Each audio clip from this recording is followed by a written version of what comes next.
যে মেমারি আমরা যে ব্যস্ততম রাস্তা স্টেশন বাজার থেকে বামরাম পর্যন্ত এই দুধারে যেভাবে যানজট লেগে থাকে, টোটো বলুন, ব্যবসাদাররা বলুন, ঠেলাগাড়ি বলুন, মেমারিটাকে যদি সুস্থ স্বাভাবিক রাখতে হয়, প্রত্যেকটা ব্যবসাদাররা তারা ব্যবসাটা স্বাধীনভাবে করতে পারে। মেমারির ব্যস্ততম রাস্তায় অবৈধ দখল উচ্ছেদে কড়া বার্তা প্রশাসনের, ব্যবসায়ী ও টোটো চালকদের সতর্ক। মেমারির বামুনপাড়া মোড় থেকে চকদিঘি মোড় পর্যন্ত ব্যস্ততম সড়কে ফুটপাত ও ড্রেন দখল করে ব্যবসা এবং নিয়ম বহির্ভূতভাবে টোটো দাঁড় করানোর বিরুদ্ধে কড়া অবস্থান নিল প্রশাসন। শনিবার এলাকায় পরিদর্শনে এসে ব্যবসায়ী ও টোটো চালকদের সতর্ক করেন প্রশাসনের আধিকারিকরা। উল্লেখ্য, কয়েকদিন আগে টানা 2 থেকে 3 ঘন্টার বৃষ্টিতে গুরুত্বপূর্ণ সড়ক জলমগ্ন হয়ে পড়েছিল, ফলে ব্যবসায়ী, পথচারী ও সাধারণ মানুষের চরম ভোগান্তি হয়। সেই সমস্যার বিষয়টি আমরা প্রশাসনের নজরে তুলে ধরেছিলাম এবং দ্রুত সমাধানের দাবি জানিয়েছিলাম। শনিবার এলাকায় পরিদর্শনে আসেন মেমারি থানার ভারপ্রাপ্ত আধিকারিক প্রীতম বিশ্বাস, বিধায়ক মানব গুহ, তাঁদের প্রতিনিধি দল। পরিদর্শনের সময় দেখা যায় বহু ব্যবসায়ী ড্রেনের উপর সামগ্রী রেখে ব্যবসা করছেন। একাধিক টোটো চালক রাস্তার ধারে নিয়ম না মেনে যানবাহন দাঁড় করিয়ে রাখছেন। তাদের সবাইকে সতর্ক করে জানানো হয়েছে, জনস্বার্থে যানজট কমানোর উদ্দেশ্যে এসব অনিয়ম বরদাস্ত করা হবে না। প্রশাসনের পক্ষ থেকে জানানো হয়েছে, খুব শীঘ্রই ড্রেন পরিষ্কারের কাজ শুরু হবে, যাতে বর্ষাকালে জল জমার সমস্যা কমে এবং সাধারণ মানুষের চলাচল আরও স্বাভাবিক হয়। প্রশাসনের এই উদ্যোগে এলাকায় যানজট কমবে, নিকাশি ব্যবস্থার উন্নতি হবে, পথচারীদের চলাচল আরও নিরাপদ ও স্বাচ্ছন্দ্যময় হবে বলেই মনে করা হচ্ছে।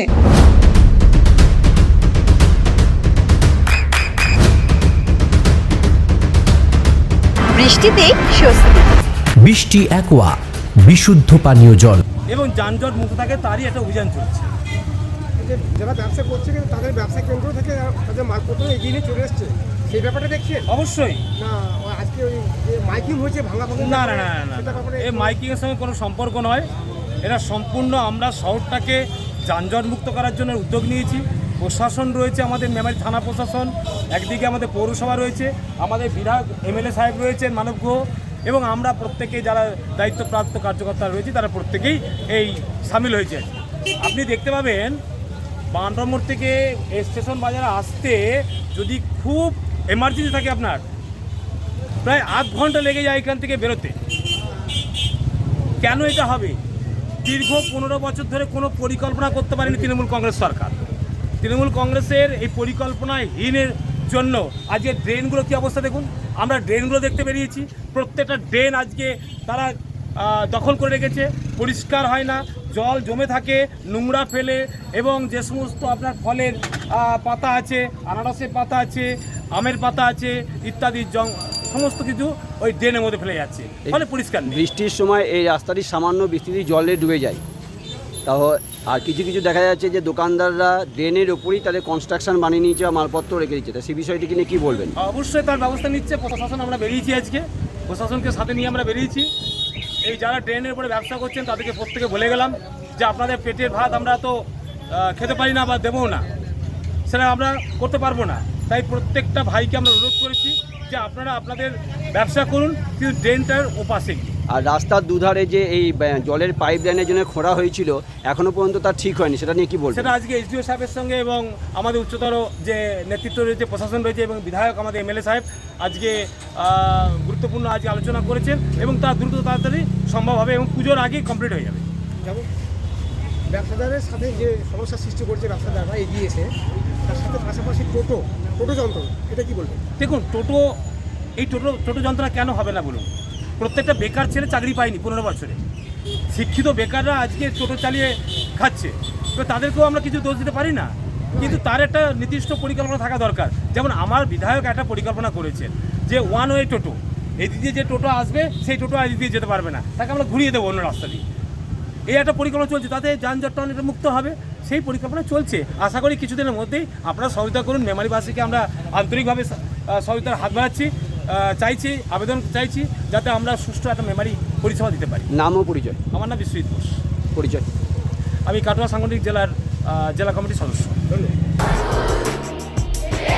আপনার সন্তানের উজ্জ্বল ভবিষ্যতের সঠিক দিশা JRS public school. JRS public school, যেখানে শিক্ষা এবং আনন্দ একসাথে। JRS public school has an excellent team of teachers for the holistic development of your child. আপনার সন্তানের উজ্জ্বল ভবিষ্যতের একমাত্র ঠিকানা জেআরএস পাবলিক স্কুল। আপনি কোথায় ইনভেস্ট করবেন, কেন করবেন, বুঝতে পারছেন না তো? সঠিক গাইডলাইন পেতে আজই আসুন নদিয়ার চাকদাতে নিবেদিতা প্রাইভেট লিমিটেডে। Nivedita private limited, marketing and distribution service. Balcony বা সিঁড়ির রেলিং, মডিউলার কিচেন বা ড্রয়িং রুম, এক কথায় আপনার স্বপ্নের বাড়িকে করে তুলুন আরো সুন্দর। Chakda ply centre, gorgeous look বা কোয়ালিটি সবেতেই number 1। Chakda ply centre, Chakda ply centre, KBM, Chakda, Nadia. হোমওয়ার্কটা করেছো? হ্যাঁ স্যার। এ বাবা, ভুল করেছো কেন? চোখে কেমন ঝাপসা দেখছি, লিখতে আর পড়তে খুব সমস্যা হচ্ছে।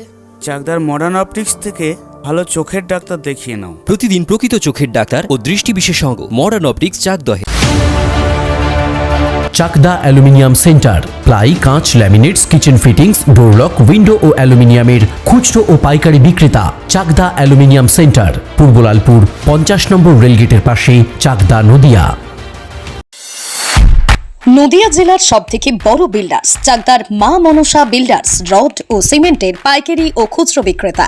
মা মনসা বিল্ডার্স, পদ্মবিলা, চাকদা, নদিয়া। রুম রে মাত্র 1500 টাকা থেকে স্টার, খাওয়া দাওয়া রিজনেবল প্রাইস। নদিয়ার একমাত্র 3 স্টার ক্যাটাগরি হোটেল এনবি সোনার বাংলা হোটেল, কল্যাণী এইমসের ঠিক উল্টো দিকে, কল্যাণী, নদিয়া। নদিয়ার একমাত্র অথরাইজড ডিস্ট্রিবিউটর ঘোষ কমিউনিকেশন, থানার মোড়,